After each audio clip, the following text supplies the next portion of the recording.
Greetings, brethren. This little video here is essentially a continuation of the topic which we have been discussing. The video series entitled Pluck It Up and Cast It Out. You may as well say this is, part 3 or another chapter, and we're going to call this one Cause and Effect.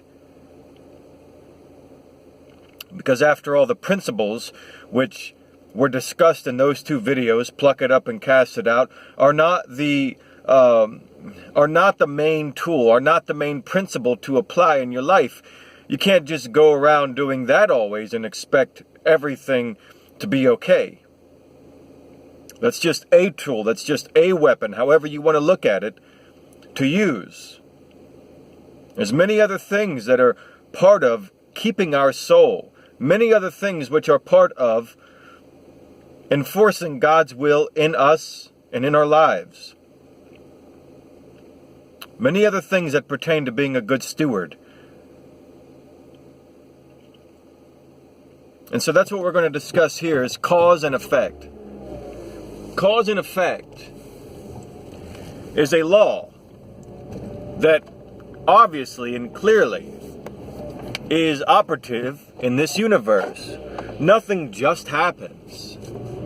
Nothing just takes place. Trees don't just grow out of the ground. Plants just don't grow. Children aren't just born. Everything has a cause. And that's one of the fundamental, foundational problems with the godless theory of naturalistic Darwinism, evolution, whatever you want to call it, okay? Everything has a cause. God is the cause of the universe. He is the causer. He is the designer. He is the mind behind it. He is the influence. Likewise, bad things just don't happen in our lives. There's a cause for it.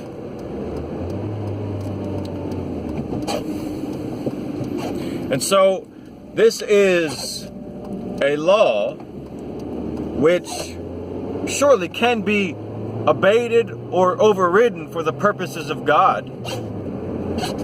It's written that God does not allow us to reap the full consequences of our sin. He is merciful to us.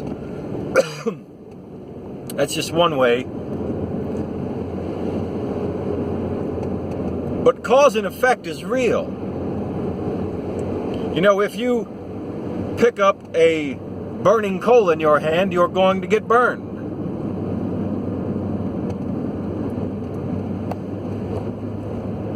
If you stack up dominoes on a table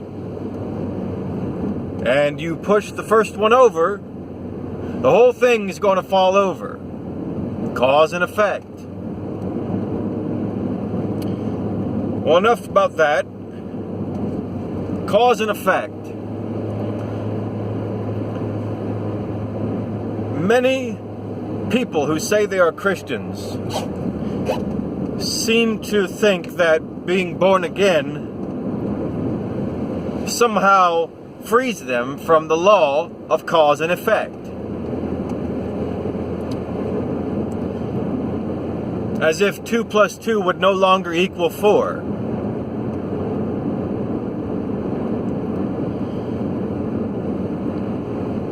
There's a lot of doctrines out there in the culture of Christianity that are inspired by devils.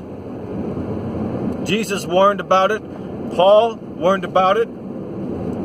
It's all written there in the book. Yet, why do people find it such a marvel and a strange thing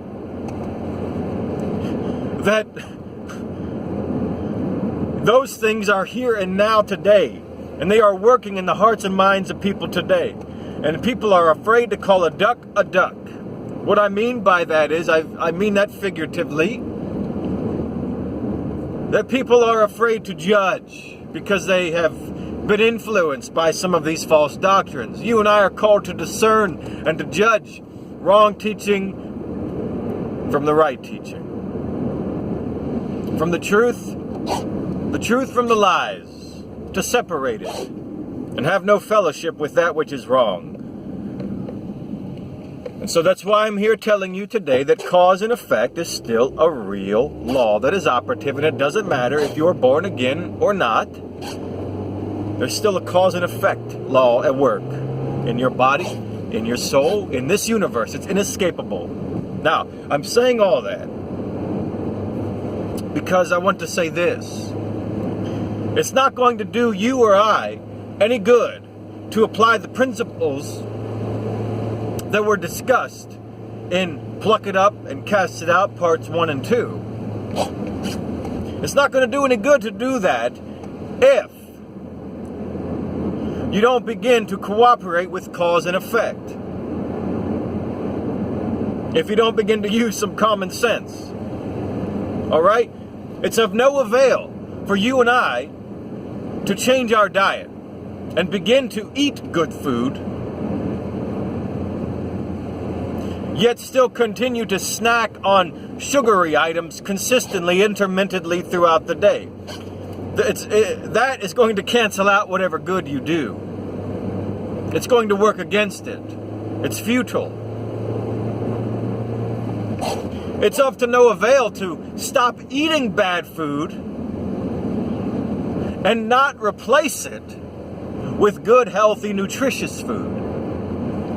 So you can't just stop eating the bad, you've got to replace it with the good.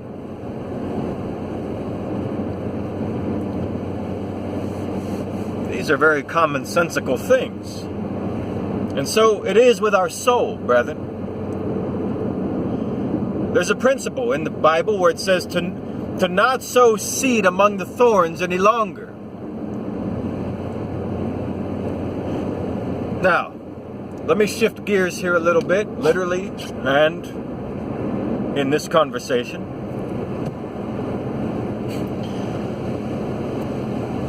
You and I have got to understand how the power of influence works. You see, Satan has created a world and a system and an atmosphere which is designed to appeal to the sin nature which is operative in your and mine's flesh. Look, most of everything in this world is designed for one purpose and to the intent to entice you and I to sin, to sow seeds in the garden of our heart, to put desires and ambitions and ideas and philosophies and motives within us, to put attitudes within us. That's how things work. Evil company corrupts good habits. A little leaven leavens the whole lump. Can you take fire into your bosom and not be burned?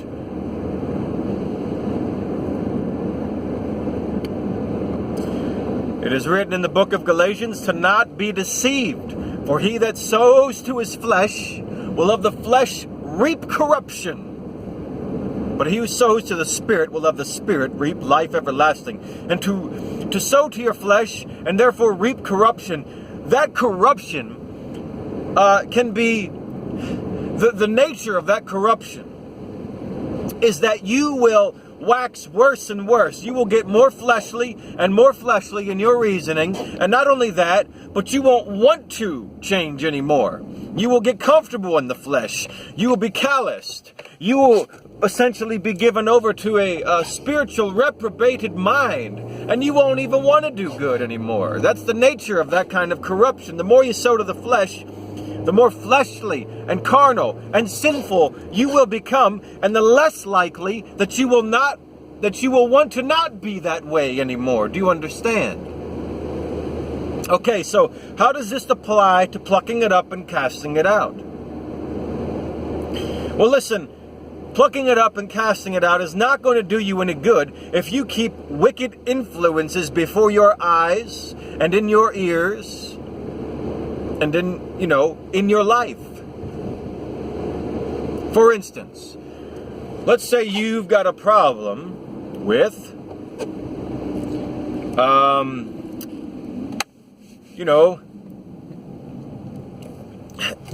eating too much. And not only that, but eating the wrong foods too much. It would not be wise of you to spend time with people who are of the same habit. Why is that? Because they themselves will have an influence and an impact on you. And it will be counterproductive to your recovery and to a life of holiness, to a life of victory. It would not be wise of you to watch programs or videos that encourage such behavior, that glorify such behavior. Okay?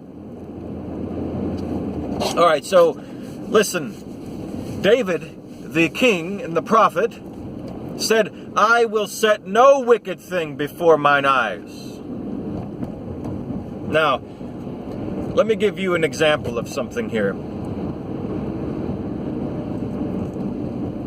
I used to be a part of a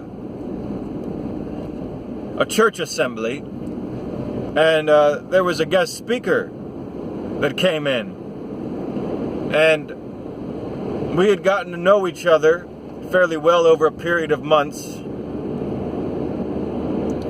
and he was an elder at another church, and he would come and speak occasionally, and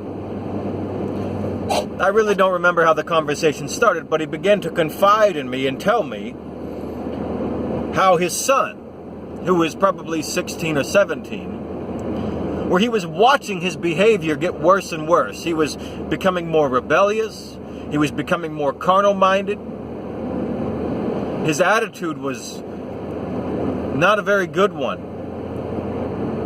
And then he made a connection. He said, I should have never bought him that Xbox, because now he sits there all the time and all he wants to do is play this war game. It's some kind of first-person shooting game.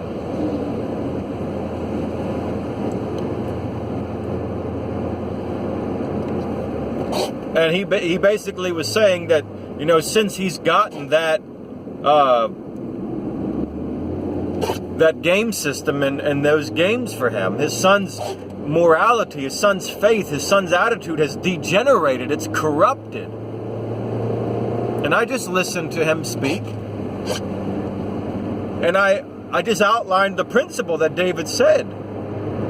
I said, well, that's why David said, I will put no wicked thing before mine eyes. Because he who sows to the flesh will of the flesh reap corruption. And that's a fleshly thing. That's something designed for the flesh. And no wonder your son is degenerating. And he got very irritated and said, young man, we're under grace. We're not under the law. We're in the new covenant. And he walked away angry. And I stood there for a moment and marveled at his reasoning. Well, it doesn't matter if that was spoken by a man who was alive during the times of the old covenant. It doesn't matter. It's an eternal it's a universal principle. If you put wicked things before your eyes, if you put ungodly things before your eyes and in your ears, and you're watching them and beholding them and having fellowship with them, guess what? It's going to change you. It's going to have an effect on you. It's going to alter you. That's what influence does. And so that was great insight into the modern so-called Christian understanding. That just because Jesus died on a cross and shed his blood for your sin, that now somehow you are free from cause and effect. Well, how silly and truly how stupid to think such a thing. Because listen, if you are going to continue to watch movies or sitcoms or programs that promote and have the influence of adultery, violence, perversion, sexual immorality in it, love of money, covetousness, worldly philosophies and ideas, and you find that stuff funny and entertaining, there's a problem. Those things that you're supposed to be cursing, you're just allowing them right back in whenever you're watching these kinds of things, when you're around these kinds of influences. And so that's what it means to not sow among the thorns any longer. See, images, sights, sounds, words, They have a profound effect on your being. For the good and the glory of God, for the sake of holiness and purity, or to pervert you, to corrupt you, to degenerate you. That's the reality. And so you can't sow among the thorns any longer. What does this mean? You cannot sow the seeds of the Word of God and of the truth and of the ways of the Spirit into your heart while you've got all these thorns growing up. Why? Because Jesus said that the thorns will choke the life out. It will choke the life out. It won't let those things grow.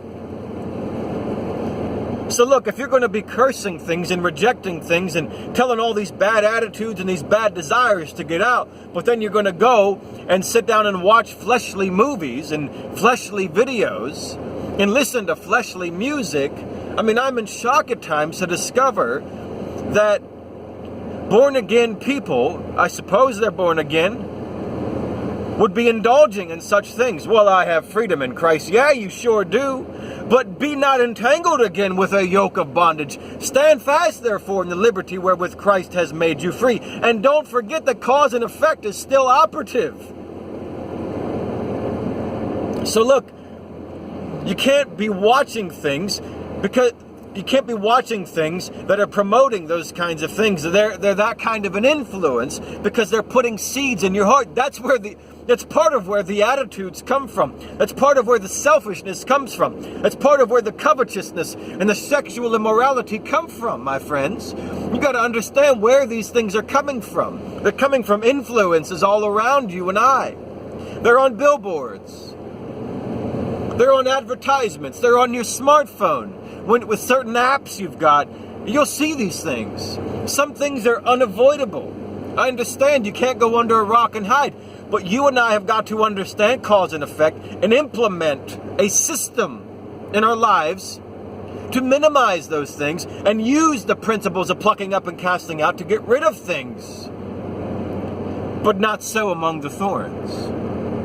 Listen, I think it'd be very pertinent and relevant right now to remind or share with you that I have a video on the channel, Word Like a Hammer, and it was uploaded back in 2013 or so, I believe, and the title of it is called The Life Therein. Now I'm going to copy and paste the URL link to that video and put it in the description box of this video, and I would highly recommend you to click on that and watch that video. It's like, 17 or 18 minutes or something, but it's pertaining to this topic, and I think you ought to watch it.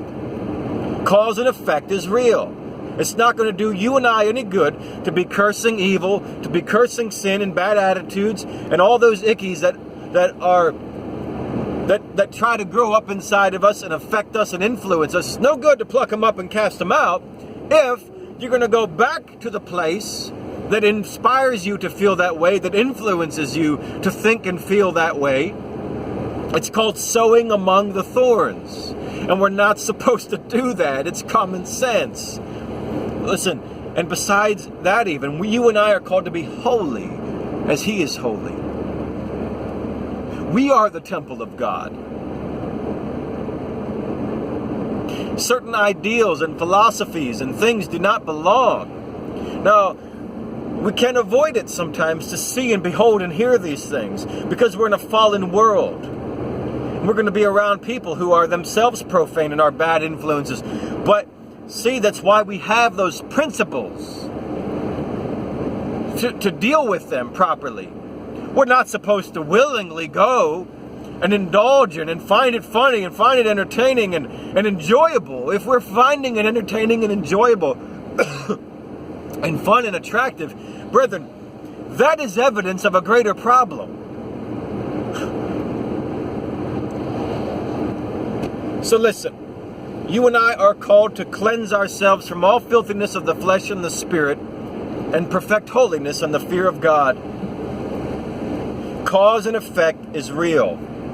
You and I cannot watch, listen to, be a part of things that place within our hearts the seeds of doubt, unbelief, perversions, anger, wrath, malice, blasphemy, adultery, filthy language, Because evil company corrupts good habits.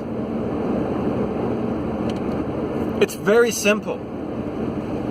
But see, part of the reason why people think it's okay to do these things is because they think they're already saved to the uttermost. They believe in the so-called once saved, always saved doctrine, which is a perversion. It is a perversion of biblical truth. Just like everything Satan does, he mixes it with truth. But it's got poison in it. It's enough to lead you astray. It's enough truth to make it believable. It's enough truth to make it seem valid. So people have a wrong idea of the new covenant and of what salvation is and all that.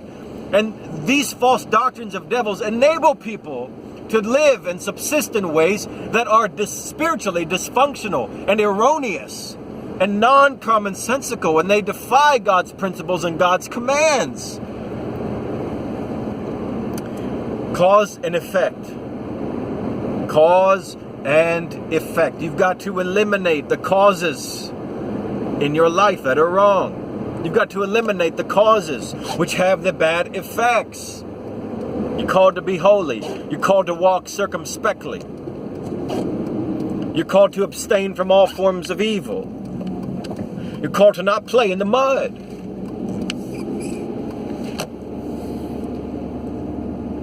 You're called to not be entangled again with a yoke of bondage. And my friends, you will get yourself entangled again with a yoke of spiritual bondage when you put evil influences before you and you open your heart to them. So it's no good to pluck up and cast out if you're not going to live holy. No good to pluck up and cast out if you're not going to live holy. It's going to do you no good to eat a good salad or a good healthy meal, but still continue to eat bad, genetically modified foods with sugar and all kinds of bad stuff in it. It's the same with your soul. So please watch the video that's in the description box called The Life Therein.